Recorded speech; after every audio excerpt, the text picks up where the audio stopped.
Peptides are just amino acids and a sequence of amino acids. So these hormones work a lot like a motion detector, if you will, right? Like something passes by and they respond and they start a cascade of events. It also is helping us understand that there's something called GLP-1, a lot of these peptide hormones, dysfunction. So there's suboptimal function of these hormones.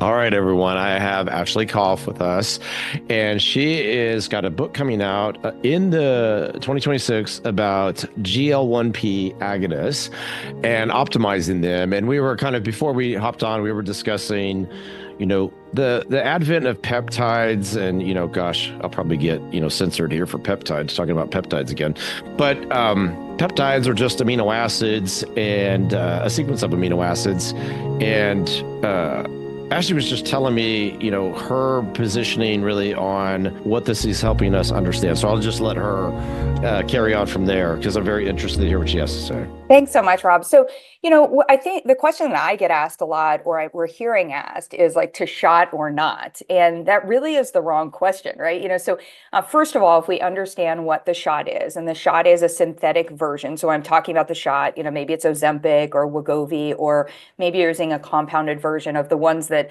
are probably most known today, tirzepatide, or which is a dual agonist, or semaglutide, which is a single agonist. But there are a lot coming up on the market, probably even by the time that this podcast comes out there, there'll be more. So when we think about that, that is a synthetic version of hormones that are made in your body. And there is a difference in the design of those. When they make them synthetically, what they were able to figure out is a way to override what happens in the body. In the body, when these peptide hormones are produced, or when they're deployed, an enzyme is deployed concurrently, so simultaneously, and it degrades them, so it deactivates them in about 2 to 3 minutes. So these hormones work a lot like a motion detector, if you will, right? Like something passes by and they respond and they start a cascade of events. The synthetic version stays on, they don't have that, they override, they're not broken down by that enzyme. So they stay on for the duration right now is about 24 hours for 7 days. So I like to think of them as like an artificial sweetener as opposed to what you would get from eating an apple. Like the difference is that the sugar that's in them has been chemically, just an artificial sweetener, the sugar has been chemically modified to be thousands of times sweeter. And as a result, it's going to do things at a higher intensity. And we need to understand that in the body. So when we come back to the question to shot or not, it really isn't the question. The shot is a tool, and the tool may be used in somewhere in somebody's lifetime, for my patients, to help us when we need that higher amount or when we need something that will stay on for a longer period of time. But we do have to understand what that will do in the body, and we can come back to that. For all of us, for every single one of us, and especially for somewhere in the neighborhood of 93% of Americans that are deemed metabolically unhealthy, when we look at metabolic health definitions, it also is helping us understand that there's something called GLP-1, and it's really GLP-1, PYY, CCK, a lot of these peptide hormones, dysfunction. So there's suboptimal function of these hormones. And so there's an entire continuum, and my book really goes over how do we actually assess what your hormone production looks like right now and how your body is able to respond to it. And then we figure out how do we optimize your hormone production.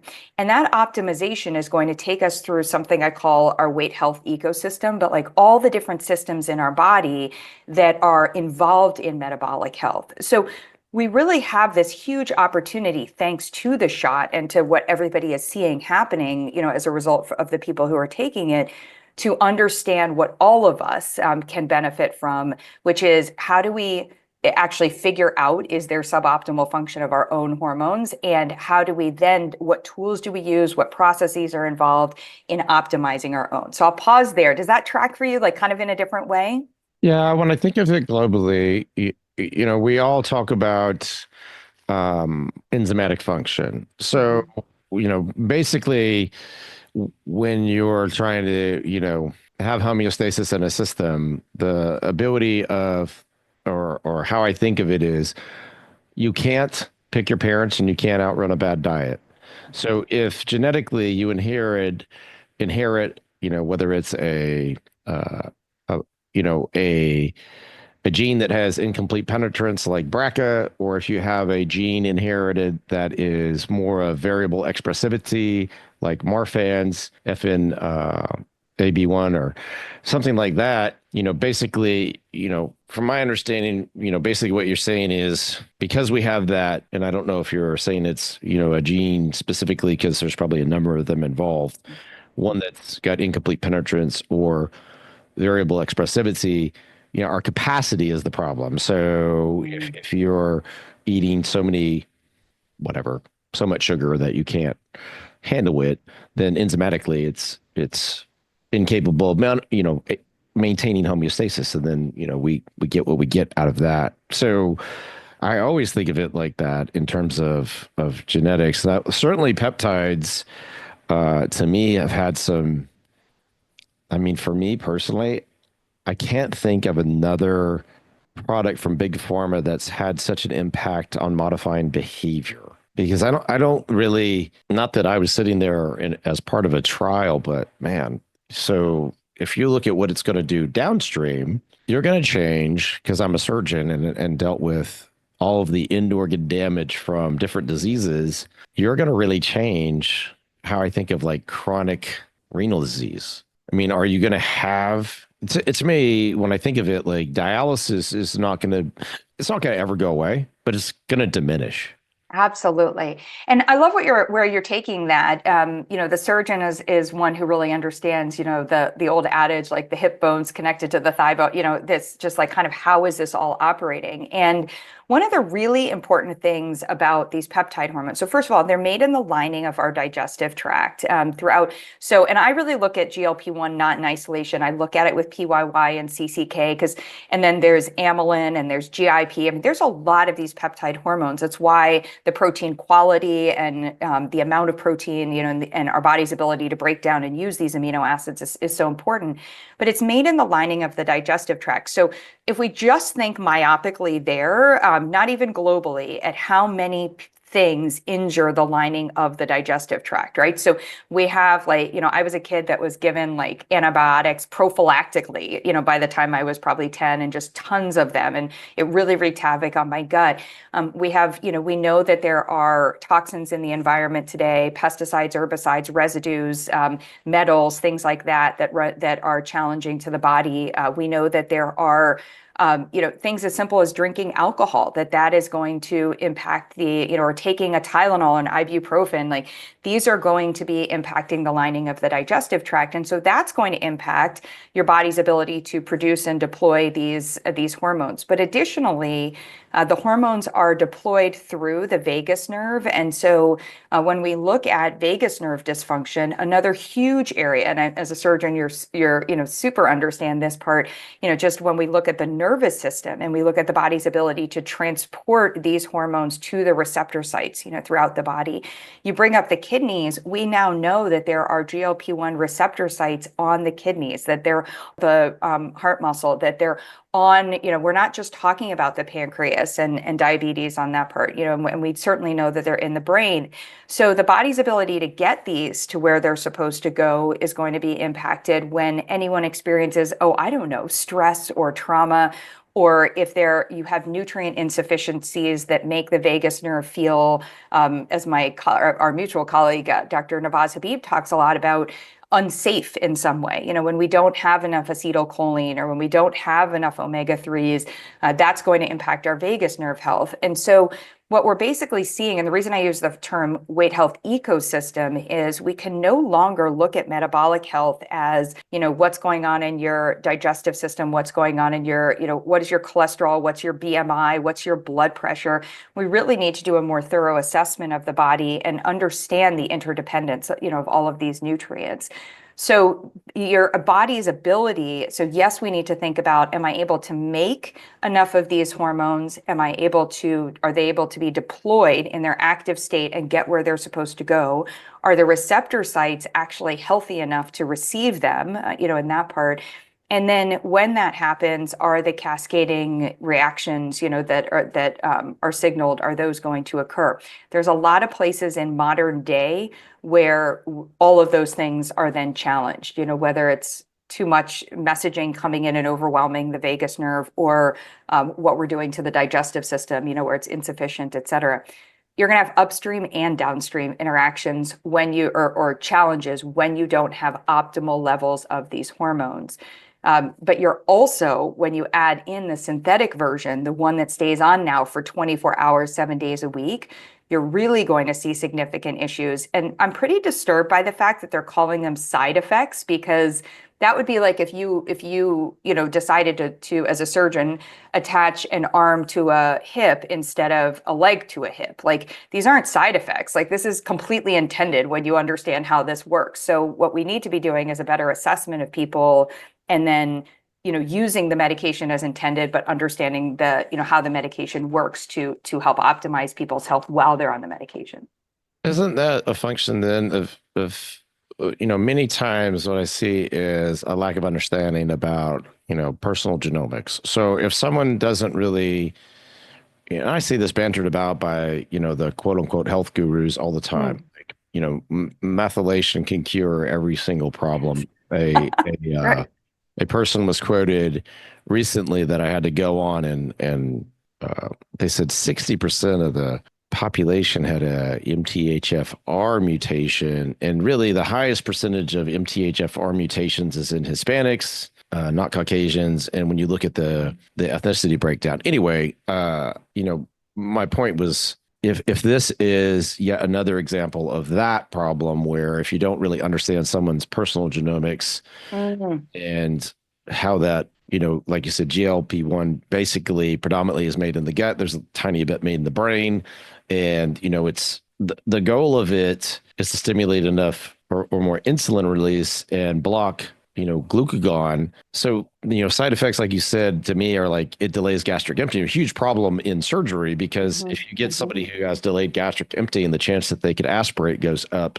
Right. Surgeries are going to get canceled because of Already happening. Yeah. because of a full stomach. And, personally, in my practice, we have a very strict situation with GLP-1 agonists, is you have to be off of them at least 3 to 6 months prior to anything that I'm doing, because for those reasons, I'm not going to have a problem with, whether it's delayed gastric emptying or being, in my business for recovery. My whole program is about eating enough protein and getting enough calories in to actually recover. So like it goes against basically what I'm doing. How you can optimize it. Well, let's chunk it into 3 things. I'm hearing a couple of questions from you. So first of all, I think genomics is a fascinating space for us to really look at this. And I've dived into, as you're talking about looking at, because for many of my patients, I'm lucky enough to have a nutrigenomics profile. And, there are a variety of different things that we can look at. We can look at your likelihood for leptin resistance. But if I see that for example, if you have a GSTM1 deletion and you aren't going to detoxify well, I have to be very careful. Like, I need to optimize your detoxification system as I go through this, because we intentionally are shrinking fat cells and we're going to be releasing a lot of toxins. We're also adding a synthetic hormone to the body. So I need to make sure that those things are going to be broken down and, converted and conjugated and eliminated. So there are a lot of different ways to look at to use genomics to both help us understand how to optimize somebody's experience, and also to understand when this might be a good, a useful tool. When I look at certain, genes, I call it the snack gene, and there are a variety of them that help us see that somebody is really going to be in a space where their body is going to consistently challenge them to utilize energy that it takes in a successful manner. It doesn't mean that they can't, though. That's 30%. But if their epigenetics have proven out, and their environmental situation, and maybe there's someone who, all of us have traumas, but how you've addressed your traumas and how you're dealing with your stress and, vagus nerve dysfunction and some of these other pieces, there can be a whole recipe there that says it's going to be really difficult for this person to be successful without this medication. And why not come in and use this hormone replacement in the same way we use other hormone replacements, and, come in and be able to optimize that. But having the genetic understanding of how to do that better is going to be very, very helpful helpful for someone.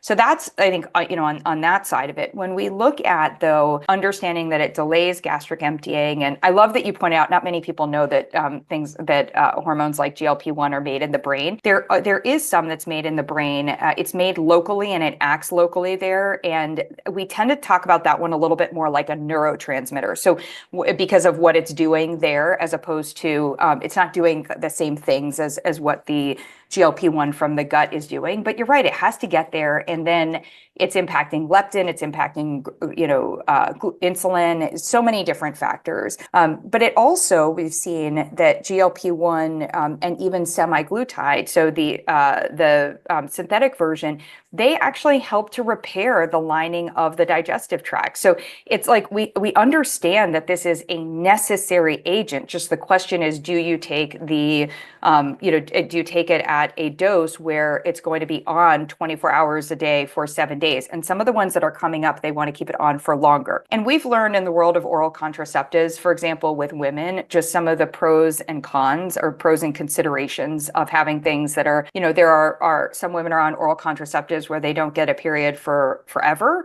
or where they don't get it for 6 months, or where they think they're getting a period, but the body isn't doing, what it's doing through that.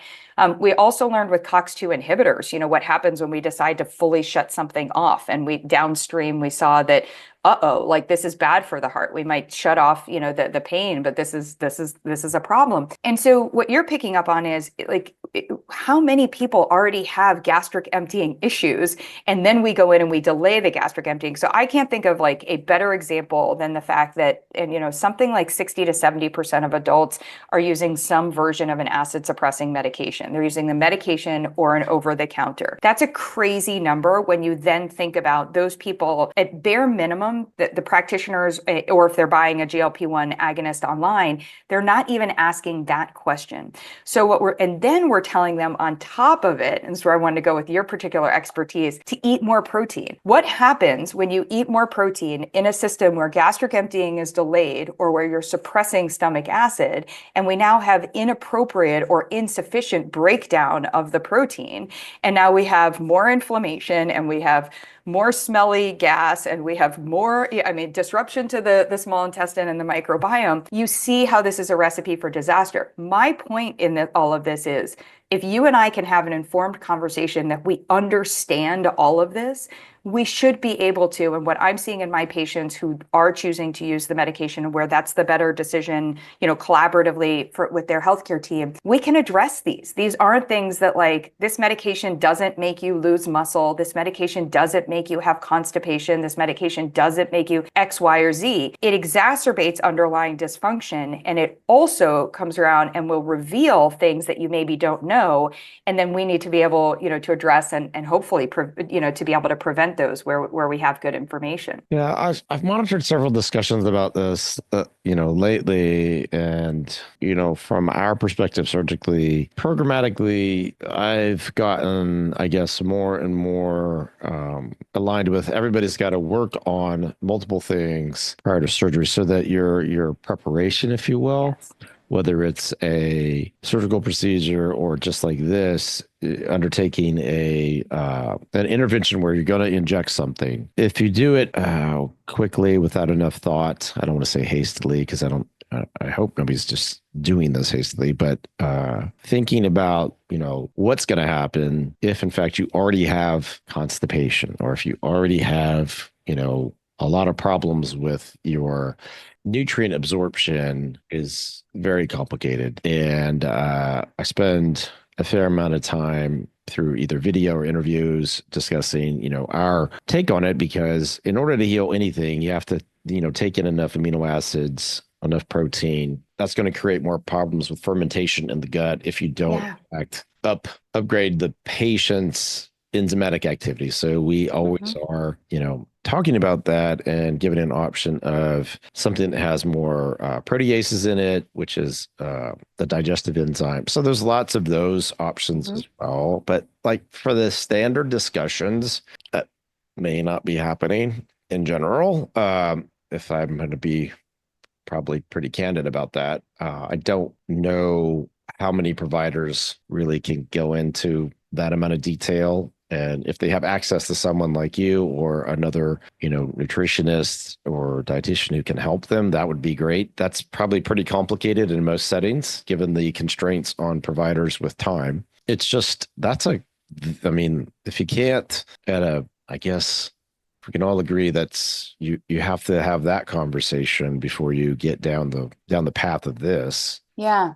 Well, in 2005, I started and kicking and screaming. Well, not kicking and screaming, but it wasn't, I did not think that it was a career choice. I didn't even think it was something that we should be doing. But I started working, I was at Cedars-Sinai as a stand-in for somebody who was on maternity leave, outpatient, minimally invasive surgery. And so I was taking on bariatric patients, and here I was a young dietitian and I was like, I can get anyone to lose weight. And this is so dumb. I don't know why we have bariatric surgery. And then I came to learn I can help many people lose weight. I also see them regain it. And, as I started to step into working with bariatric patients, number one, from an insurance standpoint, it was required that they at least meet with me. So there are a variety of caliber and, approaches in nutrition and dietetics, and there's so many more today. So I can appreciate that, not everyone is going to meet with somebody who has maybe the experience or, looks at this in a similar manner. But and that's what my company today is trying to address. So, and why I'm writing a book.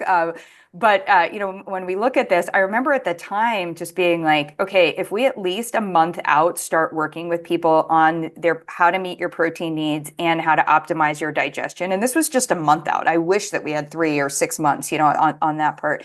And lo and behold, the surgeons were like, "This is incredible. The outcomes are so much better." And it was that recognition that of course, if you're coming in for bariatric surgery, there's underlying gut dysfunction like this. That we understand what happens in the body when there is the dysfunction is the tell, and that's why I think it really begets a bigger question or a point, which is our weight, and in particular, our weight composition. So our fat, the types of fat mass, where it's allocated, our bone health, our muscle, our lean body mass. Our weight composition is a key performance indicator for our health. It is not a number or a judgment or something that we treat people on. It actually is revealing this really great information for us. And for me, what it has always revealed is, okay, there's gut dysfunction. And that is the case. If your body fat is quote unquote perfect and you are not making lean body mass or you have bone health issues, there's still gut stuff that we have to look at on that part. You know what I mean? So I think it's just so important that we look at and we have this conversation. And that's where GLP-1 optimization has been so groundbreaking, whether it's in the practitioners that I'm teaching and supporting, or whether it's in the individuals, that we're working with, where this is not to say like somebody is obese and as a result that they should do this instead of using a medication. This is also for someone who is noticing the 3, 5, 7 pounds that's inching up, or maybe it's not even that much, but it's the belly weight that is coming on at a particular life stage. Or as I mentioned before, I'm trying to eat protein and I'm not able to put on lean body mass. And that doesn't mean that you need Semarelin, like maybe, but it doesn't mean I need a new peptide or I need a new thing over here. It means, hey, the whole system, the ecosystem is not working better. And so now we need to pull it apart and look at where in the ecosystem are there imbalances, insufficiencies, challenges, dysfunction, and then we address those. And, to me, this is one of the reasons I'm just so happy about the shot. I'm thrilled. The shot heard around the world. Semaglutide. Thank you for discovering the Gila monster. The venom in the Gila monster is we can now have these conversations in a much more informed way and help people understand that you actually have a system that is regulated. It's started by these motion detectors, these peptide hormones. And so if those aren't working optimally, then all of these other things, as you said, like there's going to be, upstream, downstream, there are going to be all sorts of issues on that part. And I'm glad you brought up so specifically, the gut, and we hear about the gut-brain axis, and there's many things talked about as it relates to the gut microbiome. There's prebiotics, there's probiotics, there's all these things. And unfortunately, there's very little quality in terms of scientific literature about the gut microbiome. And I know the National Institutes of Health are doing more work now, which is great. And I just did a literature search the other day, and there was very little about randomized controlled trials as it relates to the gut microbiome, as you would expect. One, because it's not been something that's been probably a point of funding in terms of research, during our careers. But there was, a randomized controlled trial looking at mild cognitive impairment with Prevotella. And Prevotella, for everybody listening, that's typically, it's a mouth bacteria. So everything starts with your mouth and your oral hygiene, and then obviously it affects your gut. And I found, that interesting, and then using things like lactobacillus as a way to combat that. I mean, but it's very sparse, right? It's such a, quote unquote, topical thing, prebiotics, probiotics, Yeah. many of the kombucha, all these things to take, and versus just, I don't know, some fermented foods, maybe Yeah. something. And the fermented foods are probably, one of the greatest, in my opinion, inventions that we've had in the last couple of years is the recognition, and now, like we're seeing in just the application for pro-resolving mediators. So these specialized, they're omega-3s and omega-6s that have been in the lipid category, have been acted on by enzymes, and they go in and they do that sort of phase 2 of inflammation. They resolve inflammation. And, this is what aspirin does. So it's just really amazing to see. And we know that that's in fish, but when you extract a fish oil to just an EPA and a DHA, you often lose that, right? And so, or you do lose that. And so, when we look at this concept of an ecosystem. When you talk about a fermented food, we're not eating a fermented food for a particular strain of lactobacilli. We're eating it because there's antioxidants, there's trace minerals, there are all these different things that we're getting in there. And I think the ecosystem concept is fascinating. Again, premise of my book is to really understand how you nurture your weight health ecosystem. Years ago, I was in Alaska, did some work to help to prevent Pebble Mine, which is one of the main reasons that I was so concerned about this mine, was that when you change to a microscopic amount of a trace mineral that was available, when you start to see just a little bit of copper, like we know we only need tiny, tiny amounts. Well, when it changes in the water, wild salmon, their sensory ability that brings them home to spawn, they don't come home anymore. Like that, like just a microscopic amount of copper that changes in the water. And so we were going to, the waste product from the mine was going, because it was a copper mine, was going to, prevent that, to have tons of copper in the water. Why is that a factor? When wild salmon don't come home and spawn, what happens? Bears don't eat, birds don't eat. I mean, the whole ecosystem is disrupted, right? And so what you're talking about of a microbe, when our oral hygiene is not where we need it to be, and something is able to grow and it's able to grow in too great of an amount, you throw your entire weight health ecosystem off. So I just think it's fascinating to look at that. And then, as to your point, if we're eating fermented foods, but not the manufactured fermented foods that have now been, the kind of the concept of, oh, you can drink your sugar and get some, like the probiotic sodas, or things like that. You're just like, this isn't a win on that part. So we do really have to look at nutrition as a foundational way of, really optimize. So your body is an operating system, and we're meant to have optimal amount of resources. And what is perceived as optimal is going to depend on what's going on with your body in that moment. I just had a woman who has been doing great with her digestive health, who has RSV right now. And she said, she's like, I just feel like the impact of the glutamine is actually waning now that I have RSV. And I said, no, your needs have changed. When you have RSV, your body is turning around and it is saying, like, I need so much vitamin C. I need more glutamine. I need more magnesium. Like, I have much more needs because I'm at war. I'm not in a place where I'm trying to do the repair work and the healing after. So, our job as practitioners is to come in and to help us identify and understand what needs does your body have right now? And then what are the choices for meeting those needs? And if a choice is going to be a quote unquote processed food, which I'm not against, I can appreciate, hopefully it's a better quality processed foods, but I can appreciate reality, then we need to make sure that we're at least giving the body what it can use, and we're not giving it at the same time, we're not washing our floor with dirty shoes. We're not giving it something and then, having it be irritating or, frustrating or overwhelming at the same time. Well, yeah, I mean, the access is always the hassle, Mhm. and the costs, obviously. And Sure. so, we've actually gotten to the point where we don't go to the store for very much. We go to local farmers markets, but that's not Yeah. everybody's reality. That's very Right. challenging. And there is obviously the concept of food deserts in this country. And it's a reality in a lot of Yeah. communities. So, you did speak about the fermented foods. So I mean, the basic ones are things that, people are like, oh, I don't like sauerkraut, or, I don't want to eat kimchi. And then we just said like the basic things like that are, I guess, if you want to call them processed, kefir or kombucha or whatever. Those can in reality have, I don't know your take on it, but there's so many like varieties of these things now. And I think you can do things, so you might not like sauerkraut because your experience with sauerkraut was putting sauerkraut on a hot dog and you were like, wait, I liked the hot dog or, whatever.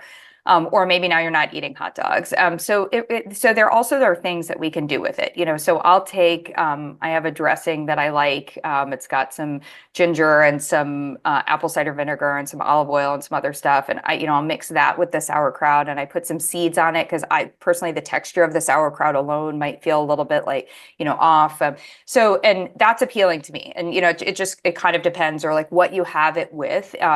So I also think that there's tremendous variety in fermented vegetables that you can, maybe like carrots or pickles, or like, I mean, there are ways for us to at least like start, into that. Now, what I do have to clarify is we know a lot of strains of, so all bacteria come in strains. And so when you're looking at the strains, there's strain specificity that's in there. So Lactobacilli reuteri might function differently in the body than Lactobacilli acidophilus, but they're all part of this ecosystem. So we don't necessarily just need one, but there may be times where we're looking for one or where there's benefit of one in a greater quantity. And that is where I think supplementation can be really effective. And there are also some strains that we call today like novel strains as opposed to the commensals in the body where they aren't there isn't a food source of Akkermansia as an example or of Clostridium. There are things that we can do to nurture those in the body, but if modern living and choices, and sometimes we don't feel like taking an antibiotic was a choice, but the choices that have either been made for us or the choices that we've made, if they've reduced our in amount of these things, then we may need to take them in supplementally. And I'm a pretty strong proponent of food first, but when you get into the place of, it's when you look at your total nutrition, there are some times where the supplements are just going to be able to do something that the food actually can't do for us in the initial phase, or at a point in time.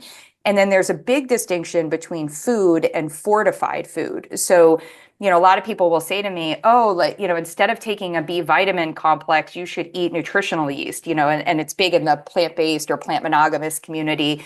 Well, it's been mistakenly represented that it naturally has B12 and folate in there. It has B6, and it's a really good source of B6. But the folic acid or the folate and the B12 are fortified in there. So back to your methylation, since all of us have, quote unquote, have this MTHFR issue, but if we're, we go through a folic acid finding exercise, and if we find that if you're using nutritional yeast on a regular basis, we look at your nutritional yeast. I would rather you had one that is not fortified, and as a result, you don't get the folic acid and the fortified B12 there, and then you get better forms of those maybe in a supplement. So the world of food and supplementation, can come together. Somebody said to me the other day that they're getting their probiotics because they eat sourdough bread, that their choice is sourdough. And I said, well, So there's a fermentation process there, absolutely, but that can't count for, and by the way, I love that you're having the sourdough and their stomach was tolerating it and and the whole process of making it. And I was like, okay, but we can't have you have sourdough or even kefir if, say, dairy is a problem for you or something else, Right. if like on these pieces. So we are in this I will say we're in a fortunate space in the fact that we can put together these total nutrition plans with supplements and with foods. We're in a challenged place because fortification often makes us feel that the easier or the more food-based route, and you probably don't know this about me, but I started my career in advertising selling sugared cereals. So I did Raisin Bran Crunch and Smart Start and, Mea Culpa. But one of our big things was to tell people, you remember the Total cereal commercial, like, oh, get all your vitamins and minerals here. Yeah, if you do that, you're getting forms and amounts that are not better for your particular body today. So I like to move away from fortification wherever possible. Enriched flour is the worst term ever. I love school enrichment, but enriched flour really means we destroyed the flour, took everything out of it, and then we came back in and added what we wanted to in there. Like it's not better for you. So I have to like kind of teach people a different lexicon or a different way to look at food and make those choices. Coming back to fermented on that part, fermented in name doesn't even sound good. So now we use cultured, so cultured, when it comes to sauerkraut or, to other, or to cottage cheese, other things on that part. So there are ways, there are cheeses that some people do really well with raw goat and sheep's milk cheeses. And these are ways that we can get in more of the stuff that we're supposed to get in. But at the same time, it may not be enough to turn the corner if other choices or environmental issues are factors when they are factors on that part. Yeah. I mean, that's a great take home because programmatically, we have a methodology that really, I want people to control what goes in as much as possible. So, a really underappreciated thing is air quality. Yeah. And, obviously not everybody's going to change their, liquid intake. They may have developed through the media or through reading or through, the death scroll on Instagram that they need to have, a ton of electrolytes or alkalization or what have you. Like your body is very clever. Hmm. You know as well as I do that if you keep giving it salt, you're just going to pee the salt out, or you're going to become Right. hypernatremic, which is you have too much salt, or if you drink too much free water, you're going to become hyponatremic because that's what Right. happens. And so, I try to give these small lessons, like, Hmm. if you're going to drink water, try to drink it out of, something that's glass or stainless, so that we avoid, um, you know, phthalates, which are in the plastic water bottles and things that, we've from single use has just dominated the marketplace. We try to really get people to concentrate on elevating, their protein intake. Like you said, my most difficult client is somebody who's plant-based because they don't get enough protein in their diet. And it doesn't really matter, if you just take a basic 110-pound woman and say you need a gram per pound of body weight. I mean, in a plant-based diet, that's almost impossible, if not impossible, without supplementation. And then talking about supplementation, I have people show up eating and drinking these quote unquote, shakes or whatever. I will tell you, I get extremely concerned now because of the fillers that are put in those things that magically, you know what that means. Like Hmm. anything with like plus 3 or 4 ingredients, I get super skeptical about that, in a protein for sure, because like what are you doing? What are you putting in there? Hmm. It's just filler to make up for volume, of which you're talking about. They don't really have the nutrient value that you want. So I mean, is I try to keep it really basic and So, then I wrestle with this. I hear you so loud and clear, and this is where, like, this is why also I became the RD instead of the DR, right? Because I was like, we need to have better information. And by the way, we're not going to have this like this waiting for this information to come through dietary guidelines and recommendations and all of that stuff is I'm working on it, and I've been working on it for 20 years. And part of the reason that we do what we do in a public and in a business form is because we need to just make sure that people have access to this information. I think that there are two different things. One is, well, three. One is that we are infobese. So the epidemic of infobesity is profound and problematic. We have too much information, and we also have this assumption that knowledge is power when it comes to nutrition. I honestly don't care what you know about nutrition. I care, do you know what your body needs, and are your choices delivering those needs? So I want insights about your body that, like, there's kind of like, other than me and some of my colleagues who have to take a test every couple of years, like, and it's the worst test. There's no reason to know all of this stuff about nutrition. I understand it's really exciting, but part of the reason that it's exciting is we're trying to figure out what's better for us. And the interesting thing about what's better for us is it's personal. So a great example is protein needs are not 1 gram per pound of body weight. Like they are also not 0.8 grams per kilogram. Like when we come in, we look at a person and we say, so for me, there's 4 pillars of better nutrition: quality, quantity, balance, and frequency. And we're looking at, when you get it in, how often, what the balance, what the type of it is, and what's the quality and how much. And when we look at somebody's protein needs, I also distinguish between plant-based and plant monogamous, because it's so confusing. People tell me they're plant-based and then they're like having eggs or they're eating chicken. They're like, yeah, I'm plant-based. And I was like, all right, so if you're plant monogamous and you're not taking in any animal products on that part, it is doable. It just needs to be very intentional. And you need to understand that if your protein needs, there's no food in nature, literally in nature, that is just a protein.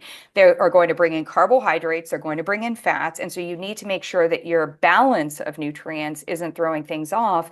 And we also need to look at how much protein are you getting in at one time so that it's spaced throughout the day, rather than somebody saying, I'm going to eat 100 grams I had somebody who was eating 100 grams of bison at night, and he thought he was meeting his protein needs because he was having a little in the morning and then he was having basically carbs all day, on that part. So it's like, okay, we've got to space it. Your body's more like a race car. We need to look at that amount. But when I look at plants, I need to understand there's a very big difference than getting my protein in hemp seeds than getting it in from, say, lentils. And then there's another difference from getting it in rice protein or pea protein powder, which is, what you're talking about. And so we want to look at on that part. And if anyone is saying, well, what are my protein needs? A good rule of thumb. I love that you brought up the 1 gram per pound. 1 gram per pound is a really good starting place. I use it for your desirable body weight. So say you're weighing 300 pounds now, but your desirable body weight is 150, then we'll look at 150 pounds. But if you're getting in 60 grams of protein right now, I'm not going to take you from 60 to 150. In the same way, if you're doing 2,000 steps, I'm not going to tell you to get to 10,000 steps. We're going to work incrementally and make sure that we're spacing it throughout the day. After about 150, even with I have a couple of football players who are, 360, 370, super muscular, et cetera. I still don't go much higher than 150, maybe 200 grams of protein in that individual spread throughout the day. And then we're obsessed with their digestive health. And we're also making sure that we're looking at the distribution of the amino acids to make sure that their body can make everything that we're needing. Because 360, or say the person's supposed to weigh 300 or 350 pounds, 350 pounds of protein on kidneys. And when we look at what you're consuming in modern day, even if you're consuming the absolute quote unquote best quality that exists out there, is so hard on the body. So one of the things that you were saying that I so appreciate is, I think that there's this side of it where we've tried to make things basic and simple, and it actually isn't basic and simple. It's personalized. It has to be about you and your choices. And then the final thing that I'll say is, I don't think anyone likes a lesson. None of us like to go to school. None of us like to be told, even though we're trying to learn all of this stuff. And so what we've done, one of my favorite things to do, you'll notice that I mentioned earlier something called a folic acid finding. We create experiments. So we do experiments, whether you're wearing a continuous glucose monitor, we might use that for experimentation. We have are you a hose versus a sponge, your hydration, to do a hydration experiment, so that instead of saying to somebody, don't drink too much water, or are you taking in too much sodium, they're like, I don't know, or they try to read, or they try to track it, with chronometer. But if you drink 8 ounces of water and you have to pee sooner than 2 hours, you're probably not absorbing your water. Similarly, if you drink 8 to 10 ounces of water and you don't have to pee for 4 hours, then something's going on and we're not eliminating properly. And so, that also helps us to look at what else am I having when I drink water? Am I drinking water via coffee or tea, or am I having, too much sugar at one time, or different things that are also impacting my hydration status? So when we look at the personalization, I know for people listening, this can sound really complicated.